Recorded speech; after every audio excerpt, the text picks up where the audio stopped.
You never get a second chance to make a first impression. That's the saying, right?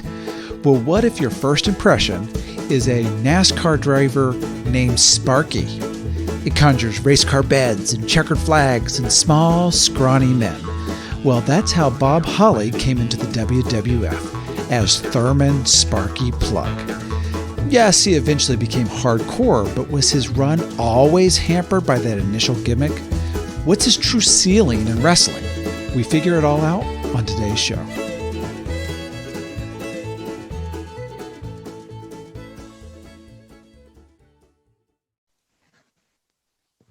Welcome, everyone, to Rebooking the Territory with Luke Thayer. I am that Luke Thayer that I just mentioned. I am the host of the show, and this is a show where we just take wrestling storylines, angles in different careers in pro wrestling and just rewrite them the way they should have been and what we wanted to see, what we really deserved. And this week, my guest is another return guest. He's a stand-up comedian, very funny. He's been heard regularly on Sirius XM. He even has his own dry bar comedy special, which has been viewed over 1 million times, which is kind of a big deal. It is a million. It is a million, right? Adam Cozens is our guest. It's a million, right? It's more than millions. Let's just say millions and millions. Millions of them. Wow. Well, welcome again to the podcast, Mr. Millions. And thank you. The man with 1 million. And how are you say doing? My name? Did we miss it? I said it. I did say Adam Cozens. You got so waterlogged in my credits, you almost forgot to say my name. I didn't forget. First of all, if you go back and listen to this episode, which I'm sure you're subscribed, go back and listen to this episode. You'll hear it already, and then you'll hear you talking about how I didn't say it, and you will feel a fool. So when I was growing up as a wrestling fan, I had no Adam representation in the biz. Later I learned that Edge's name was Adam Copeland, which is actually not too far from Adam Cozens. But now there's Adam Cole. Baum? There's Adam Cole now. And Adam Baum. I had a unapologetic love for Brian Clark, Adam Baum, because he was an Adam. I was like, he gets it. He understands. So anyway, thank you, Luke, for having me and for calling me out on my Adam blind spot there. Apparently I missed this whole. I liked Adam Baum. I never saw the face Adam Baum that would throw footballs into the crowd. They had like a Nerf with like a little like Adam Baum symbol on it. I just knew him when he was like with Harvey Whippleman, and he was like a heel and he would get squashed at WrestleMania 10 in like 10 seconds per earthquake. That's the only Adam Baum I remember. We'll have to do an episode on Adam Baum because he seems like everything should have worked for that guy, and yet nothing did. No. Just nothing. And so I remember in WCW, he got a little. It was Brian Adams, like Crush, like they teamed up as Chronic, like during that interesting time in WCW right towards the end. But it seemed like they had something there. I don't know what happened, but they had something. Yes, that is correct. They had something. Their names were both Brian. That was what they had. They did. I believe they were tag team champions there in WCW towards the end. And it was, oh boy, it's just all I can think about is Chronic. First of all, it feels corny when it's a couple giant white guys doing it that just a couple years earlier had been wearing unitards and, mullets galore. And then now they're Chronic. Now they're hardcore. Look, we just got out of prison type of look. And and like Chronic, like this was like 99. That's like when Chronic 2001 was coming out. Everyone knew Chronic is like pot. And then there's these two super jacked up guys. That's not pot. That's like PCP. If he was sticking with that Aloha brother. A bra, he could be doing he's chronically addicted to crystal meth. Yeah, I'm Adam Bong and crushing up the old weed pipe. I don't know. I like that. I like it. We've got Adam Bong and crushed cocaine. That's the true Chronic there. It's so first of all, this episode is not about Chronic. It is not about Adam Bomb. This is not about Crush. This is about someone else, someone near and dear to our hearts. If you're watching this video at some point on YouTube, you will see in the background, my virtual background, we have Bob Holly, 123 Kid. Well, guess what? We're actually doing Bob Holly. Out of these two, who are we rebooking? We're rebooking Bob Holly. And, I usually pick the topics for my guests, but, sometimes I throw out like, hey, what are you kind of feeling this week? And Adam Cozens, not Adam Bomb, decided, I think Bob Holly is a good choice. That was like one of the first things he threw out, Bob Holly. And I thought, well, you know what? I can almost guarantee nobody else is going to pick that topic. So let's go with it. I almost went with Barry Horowitz, so you're lucky. I could rebook. All you have to do to rebook him is have him win once, and it's completely changed his career. More than Chris Candido, just one more guy. We as in me, I liked Bob Holly, and I remember why I think I liked him, because I was a bigger kid. Like I was, but I wasn't. I knew I wasn't going to be like, like the Undertaker. I wasn't going to be 6'10" or 7 feet tall. I knew I was going to be on the bigger side, a little thicker. So even as a kid, I felt myself looking up to kind of the smaller guys, like bigger, but smaller. Does that make sense? Like I was in the bigger, but smaller. Well, like in the world of giants, which is the WWF at the time, they were like on the smaller side. So I liked people like the 123 Kid. I liked Bob Holly. I liked Marty Jannetty. I liked more of that size guy, and those are the ones that I followed. That went through my whole life. I liked the Guerreros, Jericho, Chris Benoit. Like as I got older, I liked that mid-size, more light heavyweight type talent. Which is funny because Bob Holly is later in his career became known as the super heavyweight Bob Holly. But I liked Bob Holly, and I'm not from Alabama. I don't like NASCAR. I don't like race car driving. There's nothing that would really connect me with Bob Holly. I just remember being all the way back from, before WrestleMania 10. So I was, that was 1994. I was 10 years old, thinking he was, I remember thinking this guy's trying really hard, and I liked him, and he was stuck with a couple pretty poor gimmicks, and we're going to try to work his way out of those today. Well, I like that you have this personal connection with him. I also like that you thought, well, I'm not going to be big enough like the Undertaker. Who can I relate to? Someone like Bob Holly, who is ripped, jacked, definitely on the gas. I thought you were going to say someone like Bastion Booger. Someone that you could relate to physically. No, it's not that I can't achieve this body type. I just can't achieve the height.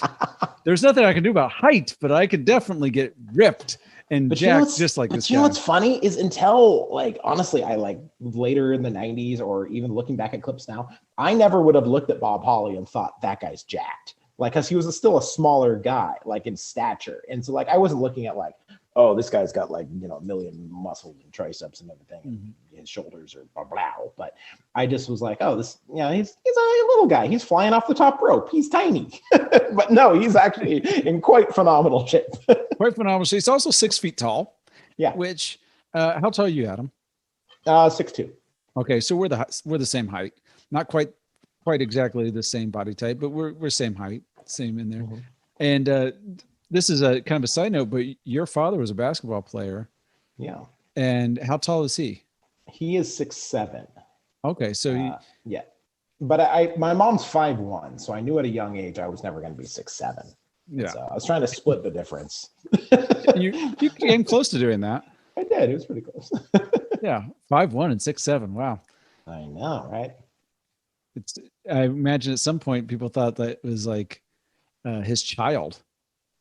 Walking with him. It was like Schwarzenegger and DeVito. Yeah.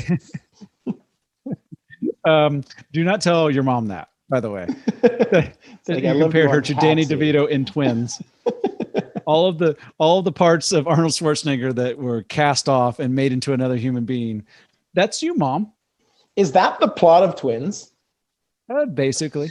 I saw it I probably saw it. Spoiler alert, by the way, if anyone hasn't seen this movie from 1988, I probably haven't seen Twins in over 20 years. And when I did, I was too young to understand what was going on. Like my parents probably just had it on. I saw 5 minutes of it and they kicked me out of the room. As crazy as I don't think I've seen it, but since I just knew they were like twin brothers. Yeah, I have not seen it since. So there's the big guy, and they make another person. Is that what the plot is? Well, I think they were both genetically engineered. I think they were trying to genetically engineer the perfect man, and so they took out like all the bad DNA, and that formed into another person, which was Danny DeVito. That's funny. I don't know the plot. Now I like the idea of this movie. It did very well. If you aren't aware, it was a very popular movie. Now that's not the one where Arnold is pregnant himself. That's Junior. Junior. I'm a big Schwarzenegger fan. I know. How far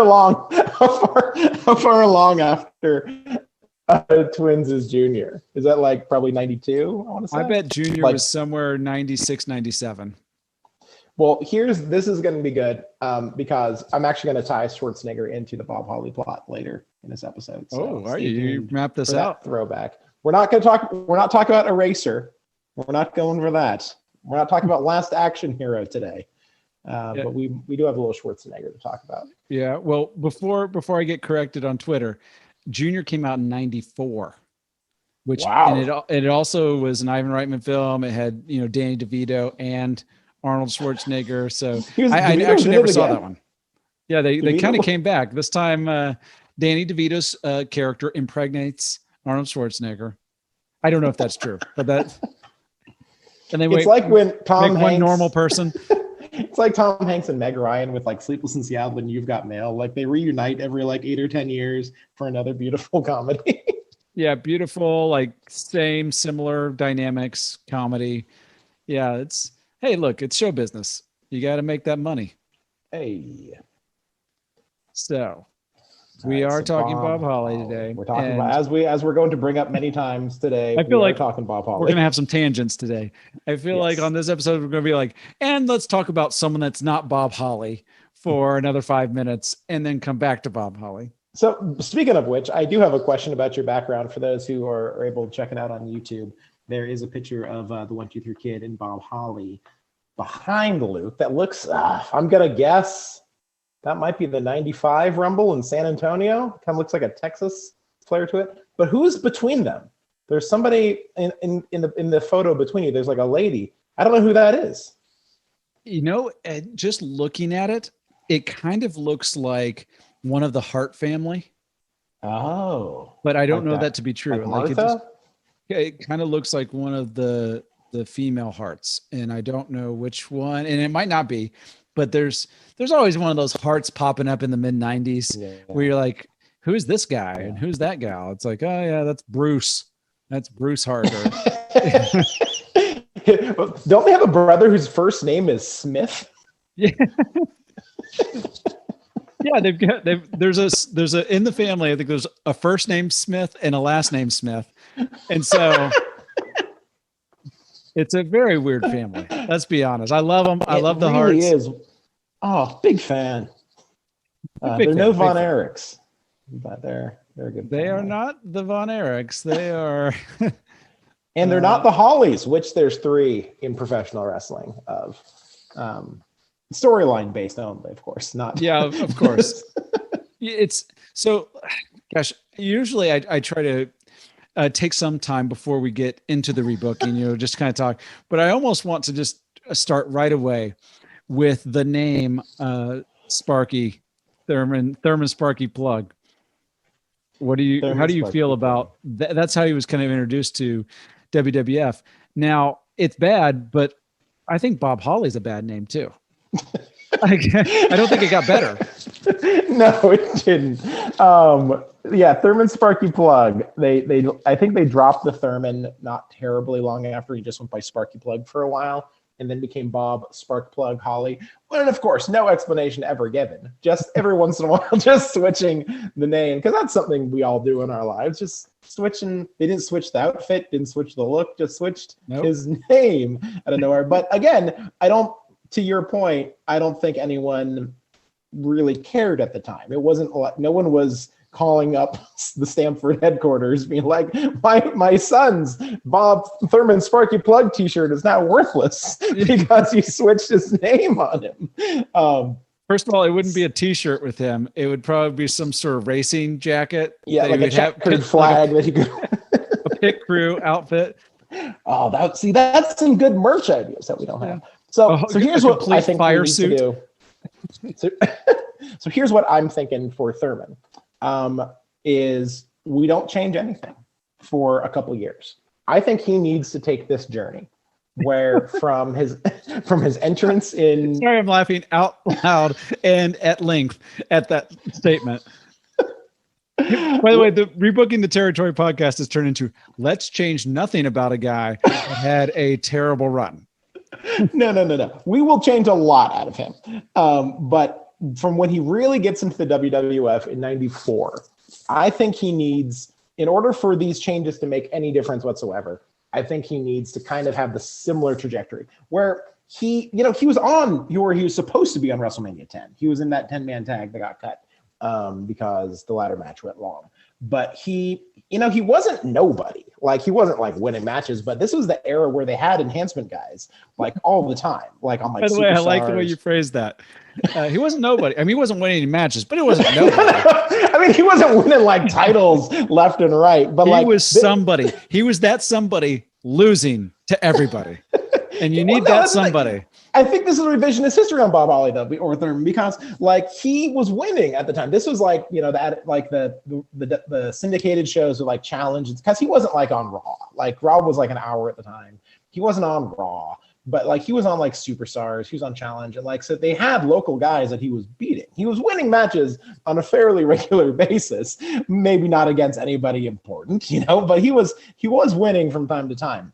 And so what I'm thinking for Bob is he kind of keeps that. Like, he's not the most respected talent in the world. He's not, he's not going over anybody huge, but he's out there and he still has this pretty trashy gimmick. Now, and if at the time, the WWF actually paid for him to become to compete in some actual races. Like, I don't know if he naturally was skilled at that or whatever the situation, but he was in races from time to time, like as like a promotional stunt. And they thought this was their way to get in with new audience, whatever. And so he would actually do races. They billed him as being from Talladega. Like he was like a real like race car type driver type guy. So here's what I'm picturing for Bob is he is, you just sent me a really nice photo, by the way. The audience can't see it, but I sent a picture of Bob Holly in Smoky Mountain Wrestling as Hollywood Bob Holly, which we should have had that. It's a very similar pink color to Bret Hart. Yeah. And it's entirely pink with no black accents, just completely pink. And he has a pink robe. It's really disturbing. Well, he went by Hollywood at the time. So really, he and Hulk could have a conversation about some gimmick infringement here down the line. I don't think Hulk's going to really listen to him too long. But okay, so here we go. Here's what I'm thinking. Bob Holly is a race car driver for the WWF for a couple seasons. He's out there on the tracks. He's racing. And then everyone realizes, all right, this isn't going anywhere. He's not winning any races. We've already changed his name to Bob Sparkplug Holly. They've already done that transition. He needs a fresh coat of paint. What are we going to do? Car accident at Talladega. Like, they stage it, of course, but it's a car accident. And this is, we're talking about like mid 95, maybe 96. Terminator 2 is not that far off. It's not that far in the rearview mirror. I think Bob Holly comes back part man, part machine. And not like in a cybernetic kind of like robot split down the face, like Two-Face kind of way, but just like almost like Lex Luger when he had his arm, like the steel plate in his arm, and it was like a foreign object, and he uses his form. But the guy's half metal, and like he's like super serious all of a sudden. He's got to cut the hair down, and he comes in and he's like a freaking wrecking ball because he was always talented physically. That was never his problem. It was like, it was hard to relate to him. And what's more relatable than a half robot, half man? What do you think about it, Luke? Are we rebooking this territory or what? Well, part of it, I feel like part of this was like Terry Taylor. You took a little bit of that. Wasn't it like he computerized the computer man? Was he Mr. Computer? Like at some point in early WCW, what was he called? Well, there was Paul. Well, Paul Heyman. He had the big cell phone when he was running the Dangerous Alliance. Is that who you're thinking of? No, I know. I was specifically thinking of him as Terry Taylor, and I know that he was like the tailor-made man at some point, but like he had Alexandra York, who we know as Marlena, Terry Reynolds, and she had like a computer, which it doesn't make it. None of it makes any sense. Right? It's used computerized things to like determine. Really, it's like early analytics, I think, to determine how to win a match. You're right. So I feel like it feels like you take a little bit of Terminator, a little bit of that idea of like being computerized, even though he didn't have a computer in his brain, but like just computerized. And that's how he is going to beat everyone. All right. Let's say he's not a robot, because that's not going to go very far. I didn't say good or bad. And you're already like, I'm out on my. I was torn as it was coming out of my mouth. All right. So let's think about this again. The car accident, that's a winner. We're keeping the car accident. That is a life-changing event for Bob.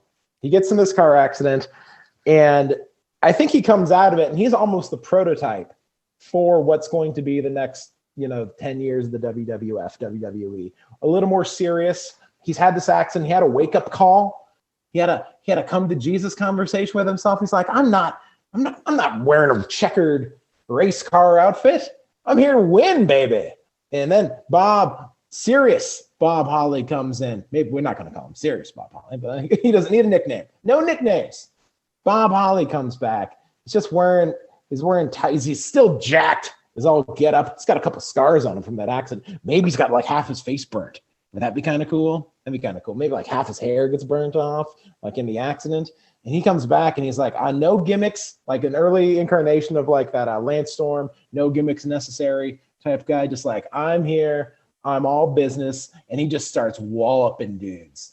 And like, it's still like, he's still not quite like, he gets a couple shots on Raw, just like coming out, but they're not like, this is still Bob Holly, guys. I'm not so sure. And he, again, just like back in 94, when he was Thurman, Sparky play, he's got to earn his place. And he's taking, so now we're in 96. I'm trying to think who he would take on. I'm looking at the roster for 96. First of all, I like that you're jumping into all the way to 96 already. Well, he was 94. The car accident happened in 96. So he comes because he still was Bob Holly for 2 years, just like doing his thing, gets in the car accident. Then he comes back in 96, a brand new man. He might, honestly, after that car accident, he might be on the shelf for about a year. We might need to put him away for a bit to recover from these serious injuries. We might be talking 97 right now. What do you think? Well, I certainly think that's what you are saying. And those are the words that are coming out of your mouth. But in terms of what I would do, we've gone so off the rails in terms of what I would see for Bob Holly, because just to kind of back it up just a little bit, I look at what his strengths in character and physical attributes. All right. That's fair. So first of all, when he first came into WWF, he wasn't as jacked as he would get. Like he got jacked and cut, and whether that's through other means than just diet and exercise, I don't know. But it wasn't like he was a tiny man when he came in. Like even as you can see the picture Adam behind me, it wasn't like he was tiny, but he had a little more body fat on him and wasn't as physically imposing. He wasn't shredded, and he also didn't have the mass, which he would eventually get. He comes in, he's got this weird singlet, checkered flag look. Real deep V. It's a real deep V. Real deep V. He's Southern. He's a race car driver, NASCAR driver. He's got a mullet. And all of this feels like it's really weird because I feel like in a lot of ways, isn't this exactly what Vince McMahon does not like, which is Southern anything. He's got a bit of a wrestling feel to him. It feels, not only does he have a mullet, but he has like the anti-sideburns where you cut the sideburns above the ear. It's just so far into your temple that it's like, that was me for a couple of years when I didn't know what I was doing. Yeah. Yeah. Like you need a little something there. Yeah. And he's got something. Nothing. Like it's a negative sideburn. So it's that whole package there, I think, was destined to fail. Like there's just no way for that to not be something that nobody's going to care about. The kids, like I was a kid, you were a kid. I was a kid. Somehow it worked for you, I guess, but it didn't work for me because for one, it's part of those job era wrestling in WWF. So it's like, we have a race car driver, we have a garbage man, we have, these type of professions. And race car driver, we had other race car drivers if you did actually followed any sort of race car driving. And he's NASCAR, so he's going to be that Southern version. It's not like an Indy car. I grew up in Indiana, so I knew about Indianapolis 500. Those guys tended to be more exotic, like Mario Andretti.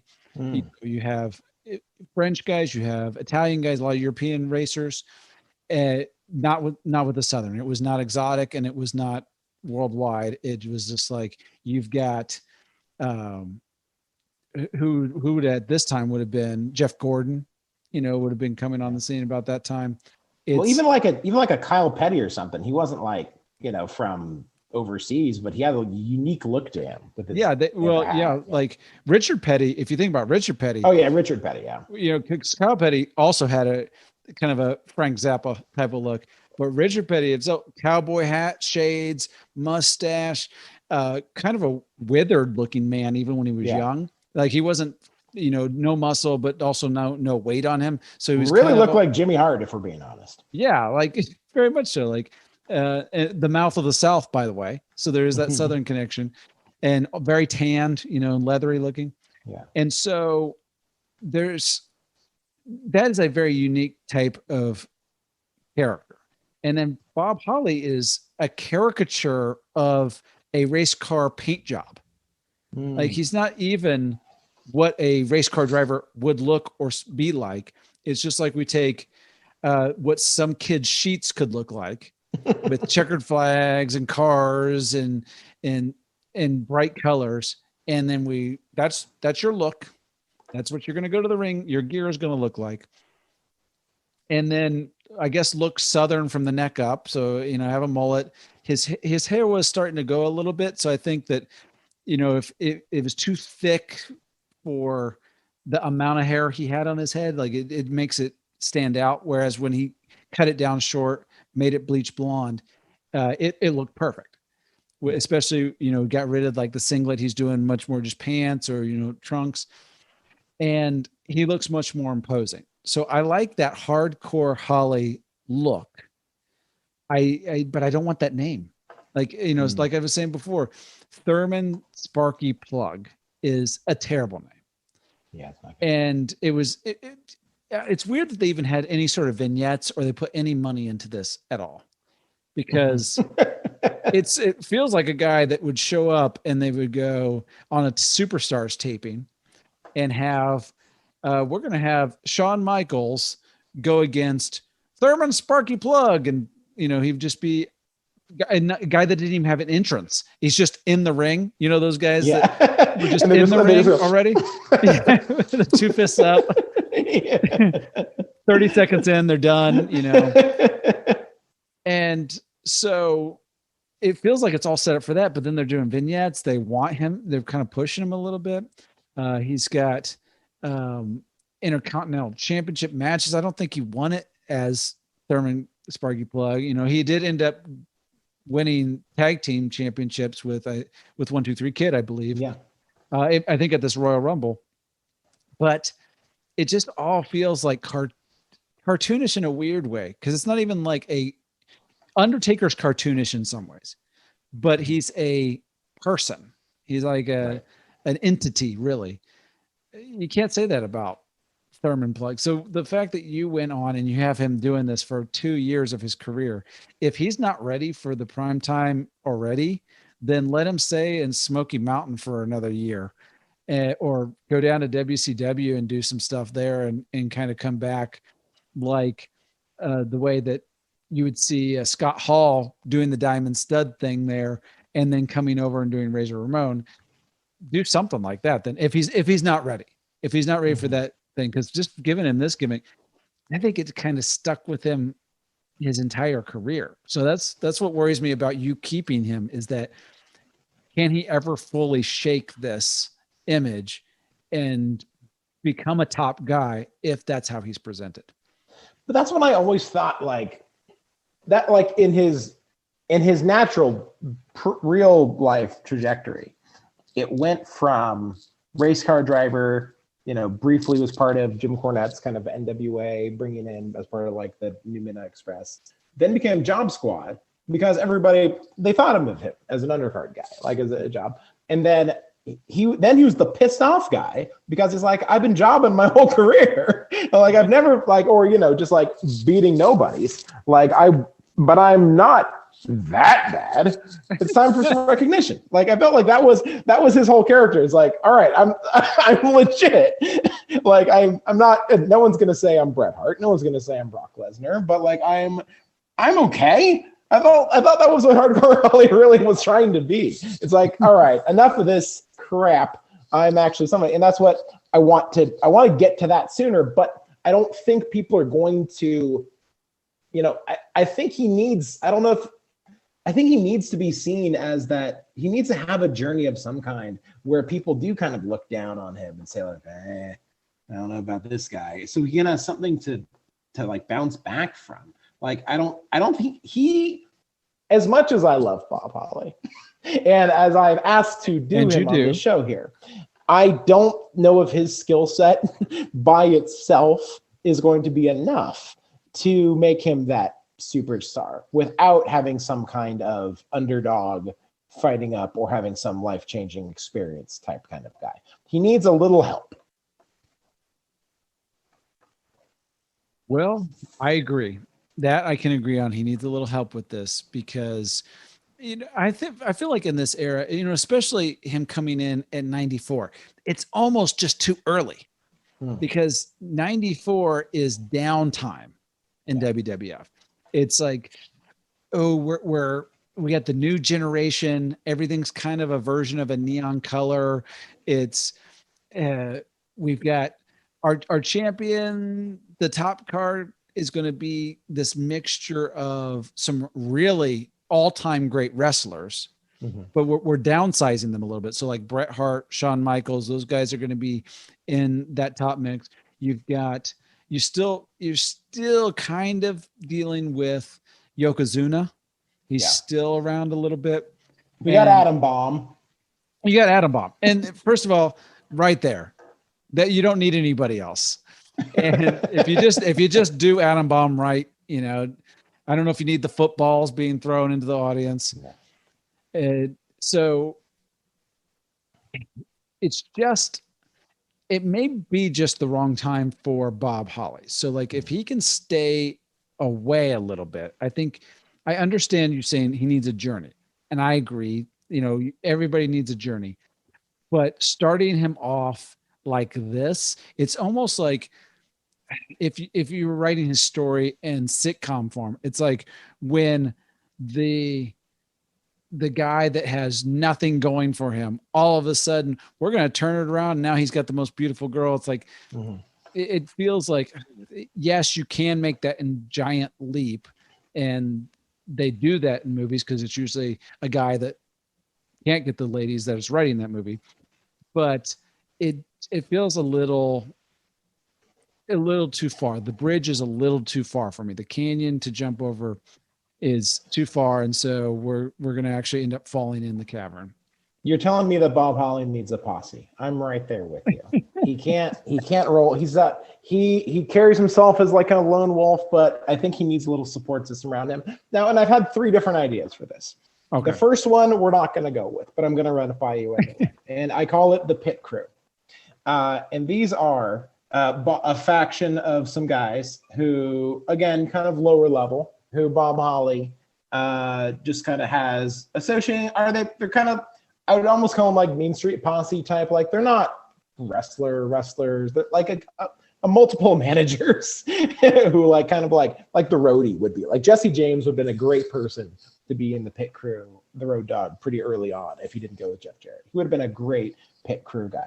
You can put the whole Armstrong family. Put Brad Armstrong in there. Put Brian Armstrong. Get all those Armstrong brothers. They could be the Pit Crew for Bob Holly. That was option number 1. I'm not even going to push it. We can talk about it if you want, but that's not.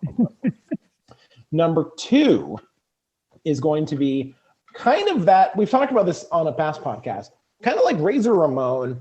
He kind of have like a family of people who it was never like a faction, but he would associate with a couple guys. Like he and the Kid for a while worked together. Then he had like Savio Vega. Then he did some stuff with Aldo Montoya. Like he kind of always had like 1 or 2, like he was like the big brother in the WWF to a few people. I think Bob could have been one of those people where he starts like, he's like his new sidekick and they start teaming together and he kind of gets the rub from that. That's option number 2. Now, number 3 is the one I like the most. And I think this is probably, again, wrong era. But if this happened in like 97, 98, I think he could pull this off, which is Bob Holly, as we now know, race car driver. And this is, again, this is kind of era. The era is wrong for this, but let's just talk it through anyway. He starts almost evangelizing to the other profession-based gimmicks. Like he comes out and it's like, guys, race car driver, dentist, TL Hopper, you're a plumber, Duke Drosy, you're a garbage man. Come on, guys, we're better than this. And they all kind of team up and they're just like, TL Hopper's not a wrestler or a plumber. He's a great wrestler. Is it Tracy Smothers? Was that him? There's been a few different guys through the years. It wasn't Tracy Smothers. I'm going to remember his name in a minute. But just like almost like saving these guys, like almost like when Xavier Woods like formed like the New Day and he kind of like you have this terrible gimmick, let's all come together. Just like it'd almost be like we're all have these kind of crap like profession based gimmicks. Let's all let's set this industry on fire, show them what we can do by ourselves. But working as a group. I think that's the one that would work best for him at this time. Now, again, the timeline's going to be off because some of those guys weren't with the company by the time that would be a relevant angle to do. But, like Brooklyn Brawler, just being a brawler from Brooklyn isn't really a gimmick or isn't really a job, I should say. But the Godwins, he could probably get them as some muscle in there. I'm trying to think who was around at that time. The Smoking Guns. He could be like, are you guys really cowboys?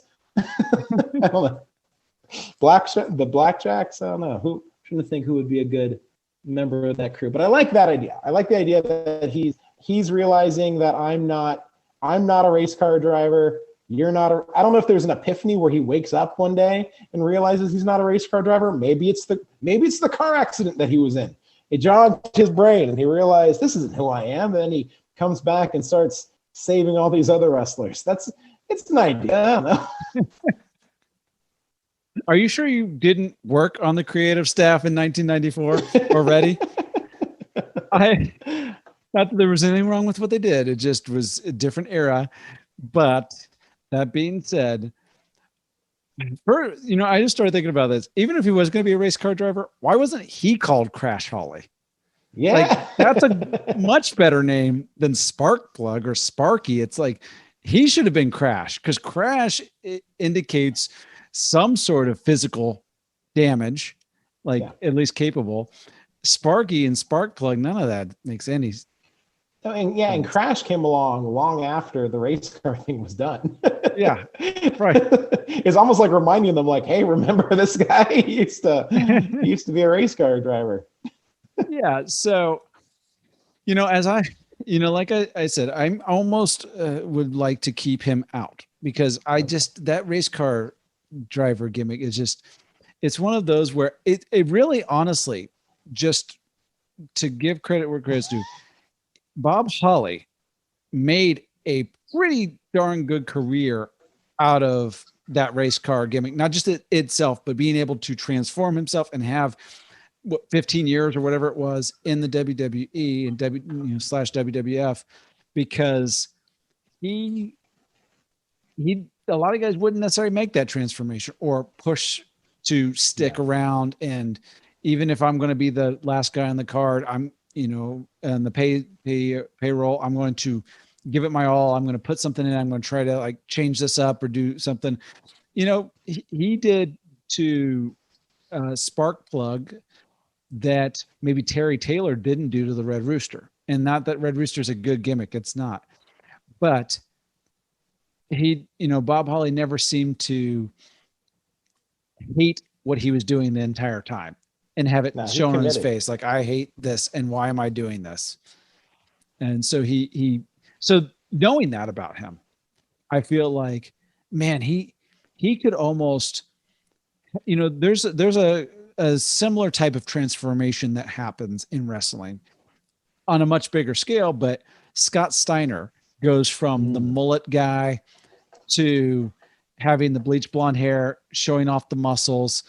He's obviously a bigger human being just in general, and also had his highs were higher than Hardcore Holly. But that kind of is a bit of a blueprint of what can happen, especially why I think that Scott Steiner could make such an easy transition to that was he was just Scott Steiner. And he was part of the Steiner brothers, and they were seen as legitimate wrestlers, from Michigan. They presented them as athletes. And so when he goes over to be what he becomes, Big Papa Pump, it's not a huge departure from what we could believe someone could come from. Yeah. Rick had, at that point, had been kind of taking a backseat to him for a couple of years, even on the team. Yeah. And even Rick, people talk about how legitimate he was, that he was really the star early on and could have been a single star early on. But he just never had that switch where he changed from that dog-faced Gremlin character. Yeah. He was like almost a comedy gimmick. At some point it did become that, and even though he's a tough guy. And so it's harder for me to see that Spark Plug and making that same transition to Hardcore Holly and have it feel as close to what the real person is. It felt like Scott Steiner, by cutting his hair and going with the goatee and saying these outlandish things, it kind of felt like that's who he was all along. And he just took off, some just tweak things just a minor way. Bob Holly had to have a massive change. And so I'm keeping him out. Okay. I don't want him in the WWE in 1994. It's a really weird time. We've already talked about some of those weird gimmicks. Even the Undertaker is now in a little bit of he's kind of making a transition to a little bit of a darker character, because he started in as the black, gray and everything. Yeah. Now he's starting to get into purple, and it's like, it's not quite broken out of the cartoon world yet. We don't have Mankind in yet. We don't have, even the Ringmaster or Stone, who would become Stone Cold in yet. Right. We don't have like the beginnings of the Attitude Era. We don't even have a character like Goldust yet. Right.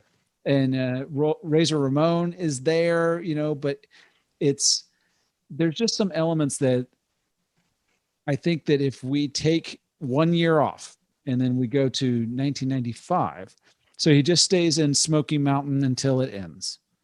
Right. And now you're talking 1995. We're still part of that new generation era, but we now have Gold Dust. We've got still have Razor Ramon. We've got Diesel.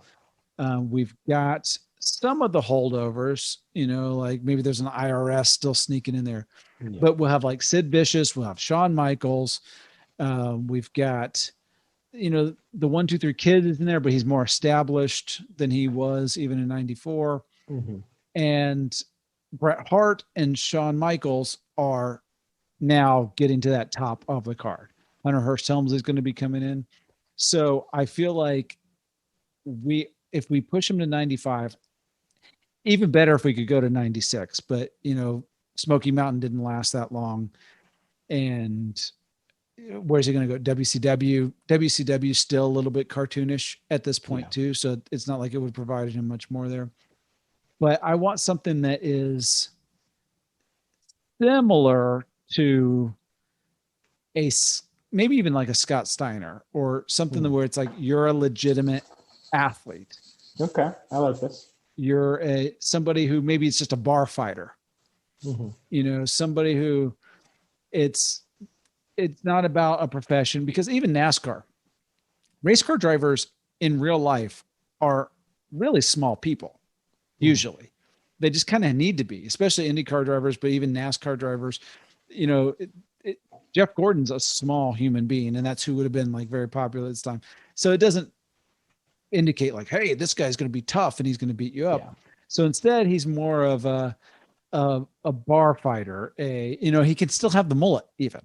He can have the mullet. He can be from the South. He could be from Alabama, and just that guy that's always that barfly that's always there, but you say the wrong thing to him, he's going to slap you in the face. And that kind of guy that kind of snaps at somebody. It's not necessarily a fully defined character, but that gives some characteristics to him. So as that is kind of like maybe the base, what does that change anything about you on it? Or do you still want to take that guy and throw him in a race car? No. I don't want the race car. And again, the race car was always a launching point. I have 3 things that you brought up there that I liked, and I think we could do variations with potentially. One, I like the idea of him coming in on a tag team and doing that Scott Steiner type run and then blossoming on his own. I think if we're talking 96, I don't know if we'll be able to get him, because he came in, this is all hypothetical, of course, but he came into the company with like a bit more promise, which is why he came in the first place. But I would love to see Bob Holly team with Shane Douglas. And I think that era, the two of them would have worked well together. I don't know if he would have been the right guy to usurp Shane Douglas, though, as far as star power and personality is concerned. I just think they're an interesting duo for me. And I think that would have gotten Bob to a better place. The second thing that you said that was, it just kind of started having ideas go around, is what if Bob Holly had been the ringmaster? And we talk about DiBiase bringing in Austin. He had the little fade. He wasn't quite bald yet. He was the $1 million champion. We hadn't seen him since he was in WCW. He stopped over in ECW for a few minutes. And then he came to the WWF as the ringmaster.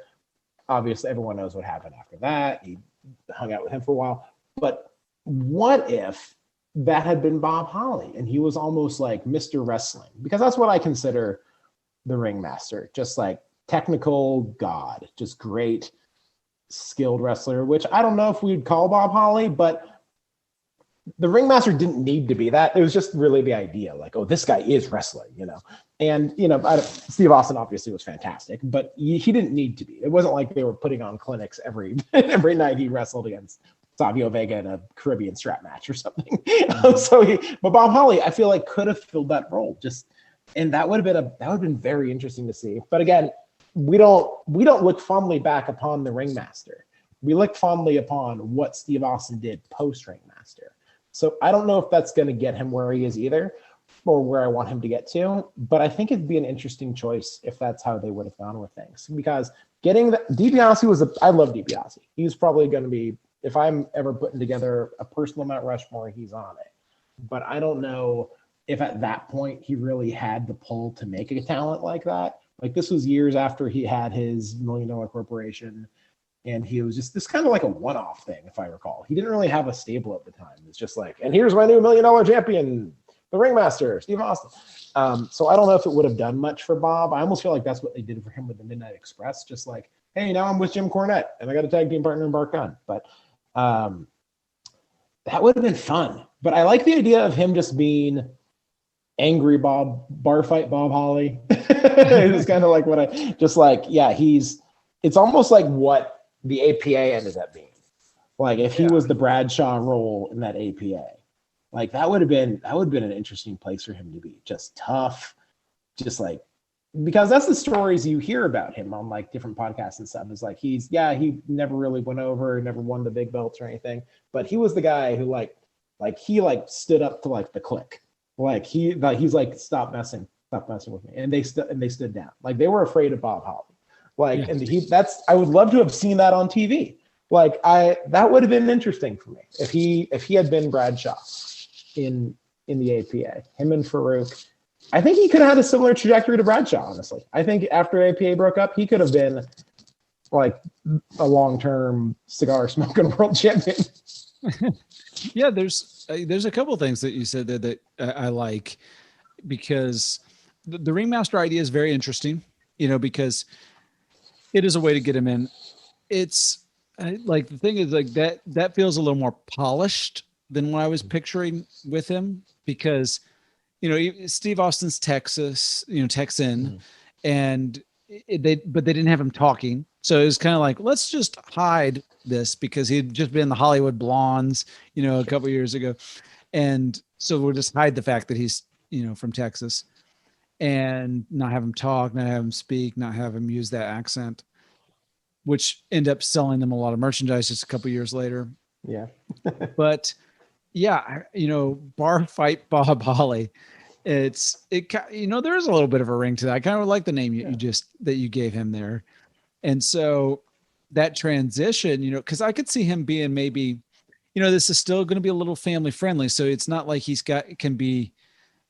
I'm getting drunk in the bar and now I'm fighting you. It's got to be a little bit cartoonish with it, but there is a element that can be a little darker for the era, a little tougher, and he doesn't have to come in bright colors, because he doesn't even need to be a baby face. Like, they don't bringing him in as a race car driver. It's like, this guy is sort of like supposed to be a baby face for kids, but like he can come in as this bar fight guy. And, I like the Shane Douglas element too. Like maybe a couple brawlers, maybe something along those lines.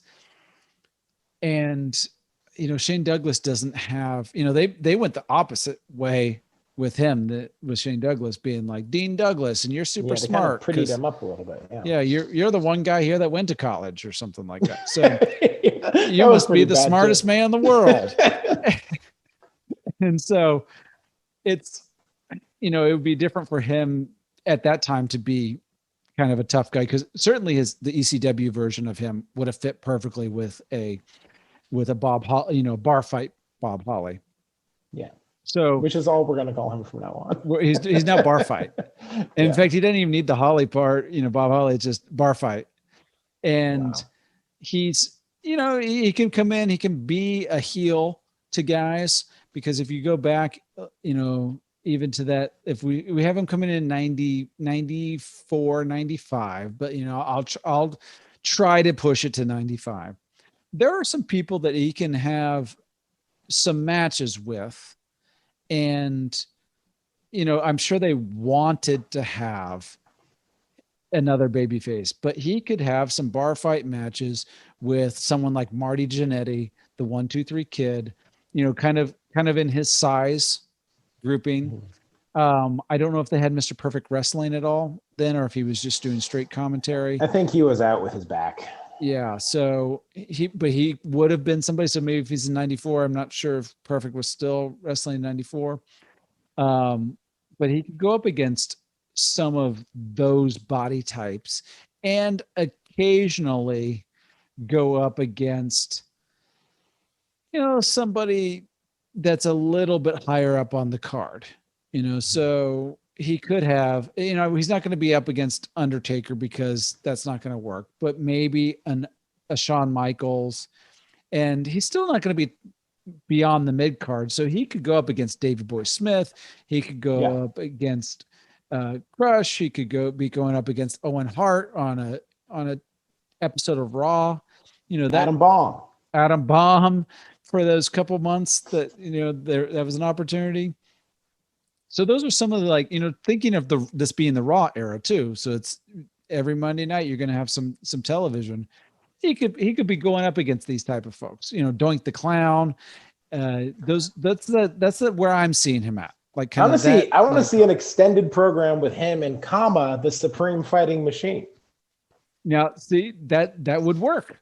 Maybe that would be the Supreme Fighting Machine versus a guy that's the untrained, bar brawler. And now MMA was not what it is now. It was still, the early days of UFC. But I know, even years later when I was in college, UFC was not what it ended up being. There was that people were still doing barroom brawling. That was part of the MMA world was, you go fight in a bar. It'd be there would be a card or whatever, but it was these unsanctioned fights happening, like Roadhouse style, I guess. And so there's enough in the zeitgeist there to, I think, be able to push that. And like I said, those are some of the people he could be going with in 1995, and 96 is not that much different a roster, but you are bringing in a few other people like Brian Pillman. You've got the Smoking Guns, who they're a little bit bigger than him, size wise, but you've got a Leaf Cassidy coming in. I think Chris Candido, as if he wasn't Skip, that's body for body. That's a nice match. Yeah, that's another one. And Triple H, young Triple H would be good. Yeah, Bradshaw. What became Bradshaw? Justin Hawk.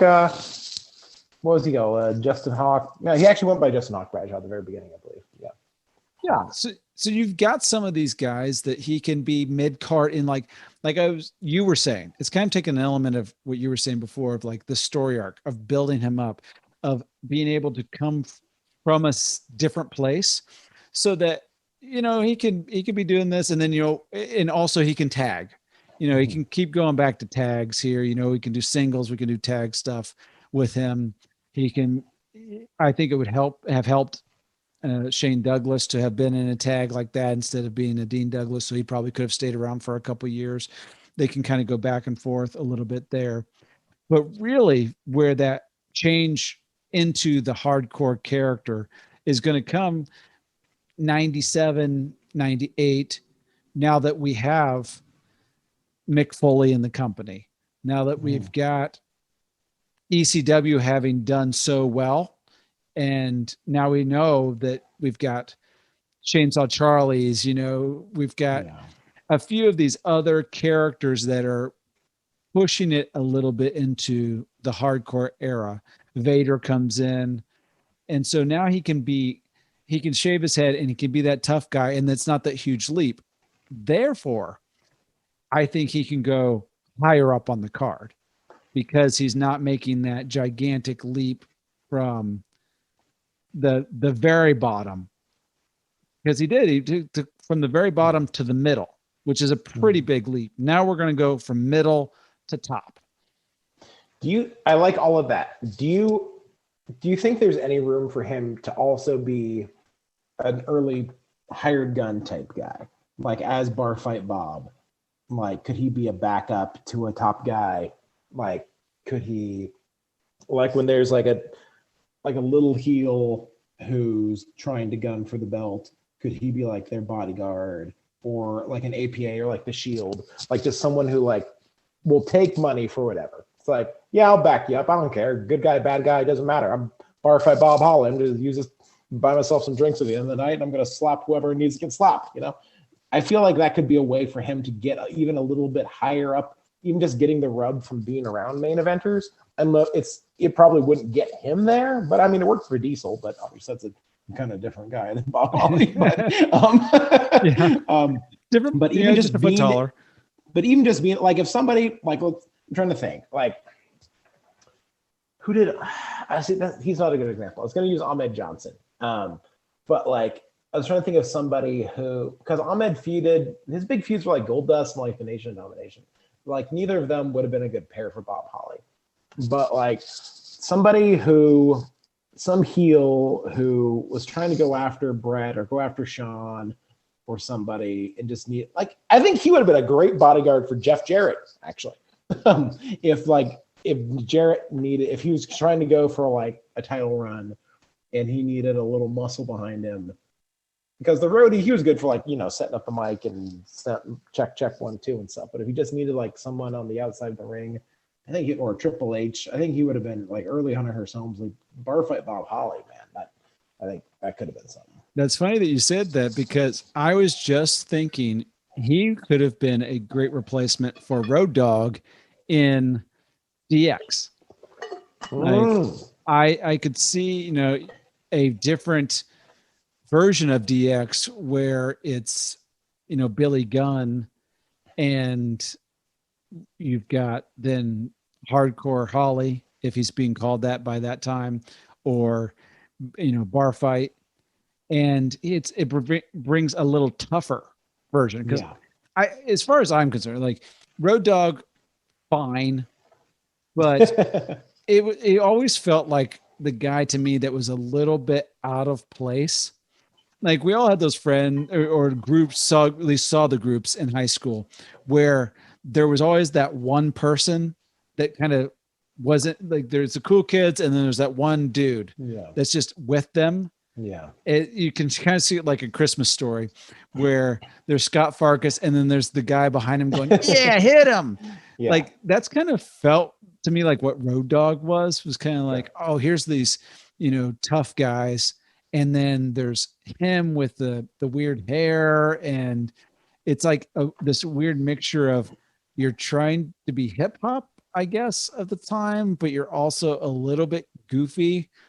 And Billy was just Southern. Like, he was just Billy Southern. Yeah, it was just. Billy's also huge. That's all Road Dogg was. He was a mouthpiece, because Billy. Yeah. Because that's the thing with Billy and Bob together. I don't know who's going to talk, and the reason they got over was just like that entrance. Like it wasn't anything they did in the ring that made the New Age Outlaws as popular as they were. So I really like what you're doing there. They almost still need Jesse James as like almost a manager. But that's interesting. Okay. Yeah. Well, can he take X-Pac's place? 100%. Yeah, because I like X-Pac, but yeah, that would be an interesting one. Yeah, it's tough because like X-Pac in that era, the Attitude Era, is there a move that's more Attitude Era than the Bronco Buster? No. Like that's the thing. I like Bob Holly in the New Age Outlaws. I don't like him in DX. Like, so if Bob Holly's in the New Age Outlaws, I don't think they ever make that jump to DX. I think they stay just like an APA type group. I don't see them becoming. I don't think DX wants Bob Holly in the group. Well, they probably would not get along behind the scenes. Sure. But maybe they would have if he didn't come in as a race car driver and feel like maybe a little defensive about his standing back in the back of and these guys looking down on him, and they wouldn't have messed with the guy they felt like, oh, you're at the very bottom, so we can kind of test this out a little bit. I want to make a correction while we're still in the air here. I referred to TL Hopper as Tracy Smothers, and that is not correct. That was Tony. That was Tony Anthony. Tracy Smothers, who just passed away a couple months ago, was he was in the WWF. I'm trying to remember who he was in the WWF, but he was not. He was not TL Hopper. Okay, well, you fact check part of that, and then you just. Oh, you know what? I remember Freddie Joe Floyd. That's who. That's who go. Tracy Smothers was. He was Freddie Joe. Another. I don't know if Bob Holly's going to say Freddie Joe Floyd, because that's not being a hick is not a profession. But I do appreciate that I said at the beginning of this podcast, we're going to go on some tangents and bring some people in that have nothing to do with Bob Holly whatsoever. We're going to end up talking about them, and we certainly have. We've kind of gone all over.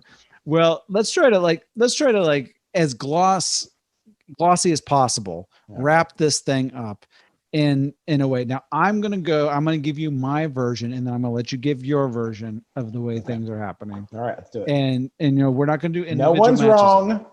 No one's wrong, because first of all, it didn't happen. Right. And so we're making it happen the way it should be in our minds. All right. I'm bringing him in as a bar fight Bob Holly. He's going to be, or we might even call him Roadhouse. He's going to be. All right, I like that. So they were unapologetically taking. Oh yeah. They would probably call him Road Home just to like not get in trouble. First of all, Road Home is just a trailer. But it changes the character completely. He's now just a divorced dad living in a trailer. So that's one way to bring him in. So he's Roadhouse. He's going to be that mid-card guy that's tough. He's going to be a heel, and he'll eventually get over, I think, enough to be a babyface. But, we'll stick with heel for now. And he's fighting those mid-card smaller guys, occasionally having matches, pushing for the Intercontinental Championship. That's going to be right where he is. He fits that mold. I think he can carry it as a tough guy, kind of a heel champion, Intercontinental champion that some other people have to chase a little bit. I think could work perfectly for him. I think it would be great to see a feud with the 1-2-3 Kid chasing the Intercontinental Championship on a heel Roadhouse. And we also then don't have to have the name Bob Holly. He could just be Roadhouse. And that works a little bit better for me, because later on, if he wants to be Bob Holly, I can maybe deal with it a little bit, but it doesn't fit that hardcore that he becomes. Holly no matter how you look at it, it's either a woman's name or it's just a little bit of Christmas time foliage.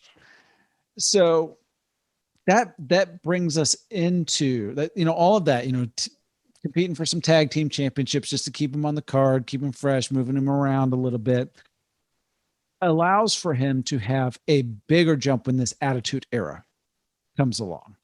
And now he's not just Roadhouse, he's hardcore, and I don't even think we need the Holly part of that. He can just be hardcore, because ECW had been hardcore for a few years now.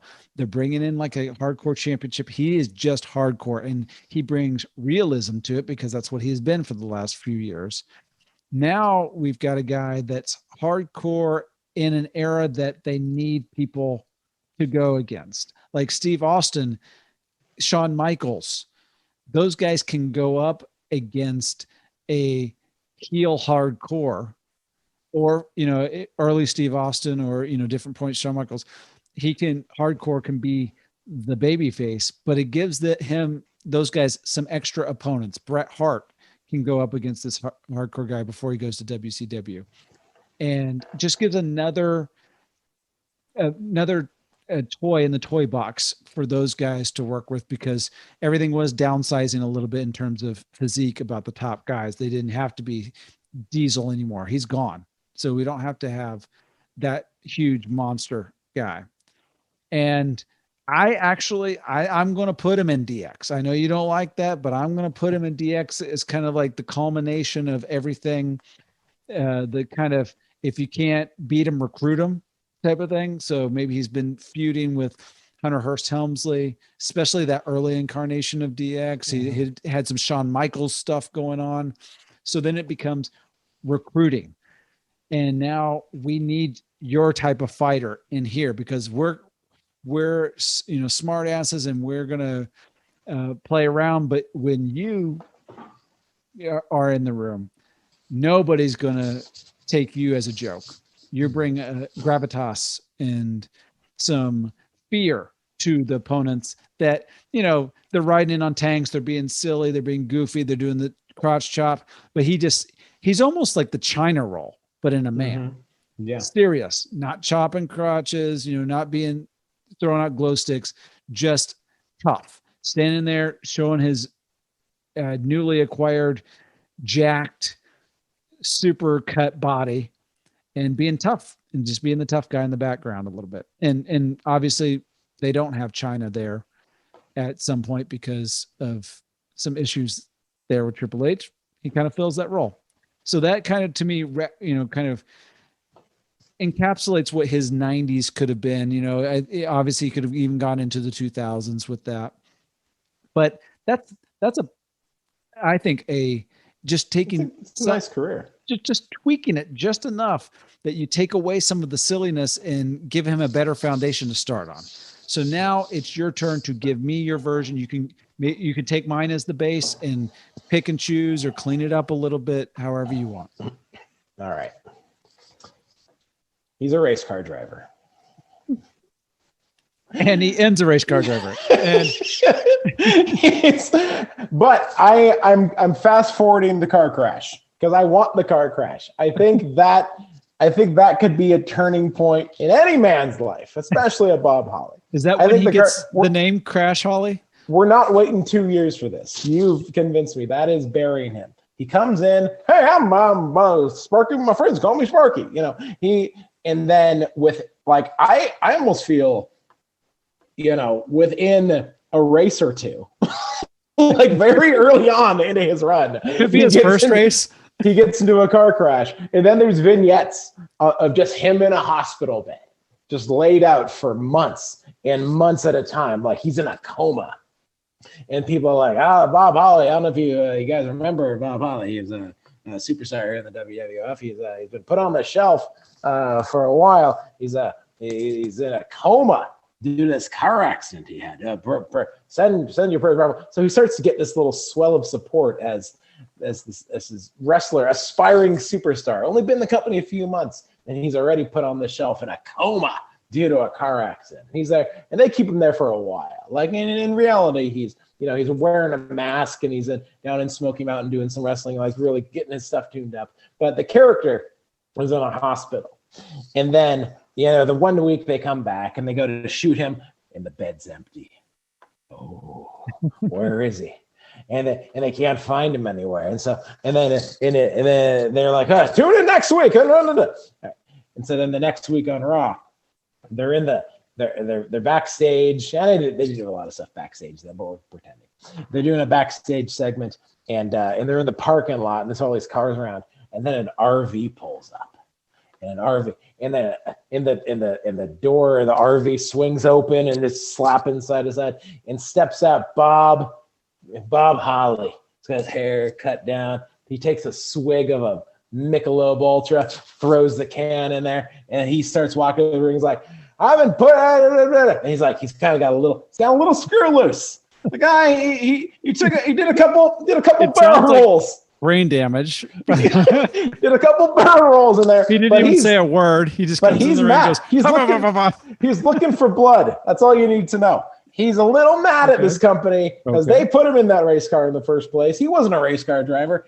And so there's a match going on in the ring. That's not stopping him. He's walking right down that aisle, and he's sliding into the ring, and he's just laying them out. Just pop, pop. Then he grabs the mic, and he's just kind of like, he's frothing at the mouth. He's not like full rabid, but like he's mad. He's looking for blood. He slides out of the ring. He flips over the announce table, and we've just got an angry Bob Holly, which eventually through some talking and there's some segments in the next couple months where he's like pursuing like legal action against the WWF, and they convince him like, hey.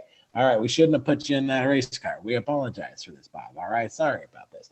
But you know what? We like you. We want you to be part of the company. We're going to give you a contract. You don't even need to wrestle. We just want you on payroll, this forgiveness offer. And so then you see him a lot in the back. He's like sitting on couch. Like when there's wrestlers getting interviewed, you see Bob Holly like sitting on a couch, just kind of like drinking a beer. And he's like kind of talking, like there's an interview going on over here, and he's kind of laying in the back, just kind of like heckling them. He's just like kind of talking trash the whole time.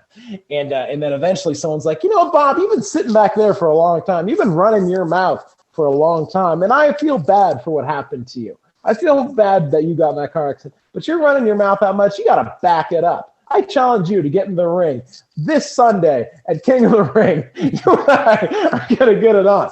And so then he gets out there. No one's seen him actually wrestling in over a year at this point. And so he gets out there, and the guy's just, and he's actually been wrestling, so he's good.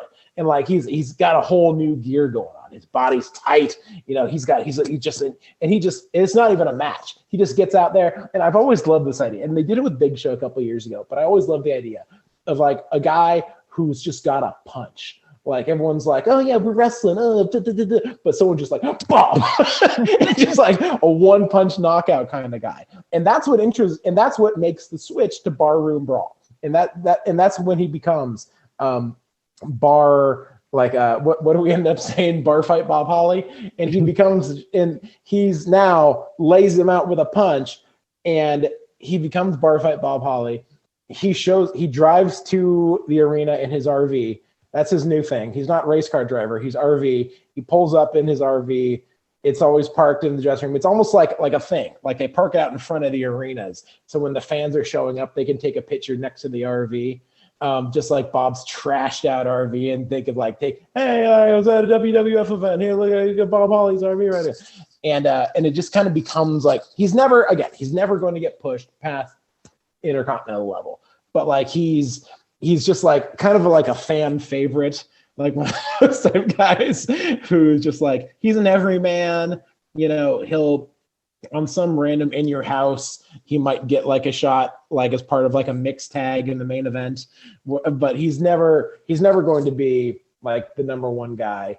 But I think that's his best path to success, is just brain damaged, RV driving, sitting on a couch, heckling, talking smack. Because that's one thing that, like, I think you even see him when he's Hardcore Holly later, is he's not the best talker, but he's a good yeller. Like he's a good angry yelling guy, and I think that's just about heckling other wrestlers until they finally get him to fight, and then he backs it up, not with his in-ring prowess, but with like a hard right hand. I think that's the best way to make Bob Holly succeed. All right, bare knuckles Bob Holly is. Well, I think we've got this rebooked. This is a fun one because, I wasn't the hugest Bob Holly fan, but you are a Bob Holly fan. I'm glad you picked this topic. I do have respect for him. He certainly, I think that a lot of lesser performers would not be able to do what he did. He took, as they say, a chicken excrement and made some chicken salad. And he did it pretty good. He had a great career. And, I'm sure he's doing some things that, I think he was training some people at some point. So he still has made his mark on the business. Let's put it that way. And we're still talking about him years later. So we've got it rebooked as far as I'm concerned. Roadhouse, that's my man. Roadhouse, I think he would have had Stone Cold's career if he had just been called Roadhouse from the beginning. And so that would have been wild. I think it could have happened too. It's so close. I mean, you had him as a ringmaster for a little while in this episode, and winning the King of Ring maybe. So anyway, Adam, thank you for being on the show. Help me rebook this. You can follow Adam at Adam Cozens 27 on Twitter, and check out a special. Be the millionth and one person to see that special. Adam, thank you again, and we will talk soon. Thank you so much, Luke. Appreciate it. Thank you for listening to the podcast. Do you agree with our booking? Would you do it differently? Well, I'm at Comedian Luke on all social media platforms, and you can actually at Rebooking TT on Twitter and Rebooking the Territory on Facebook. You can also find out about future episodes there. Be sure to hit that subscribe button and please give us a 5-star review. It truly helps.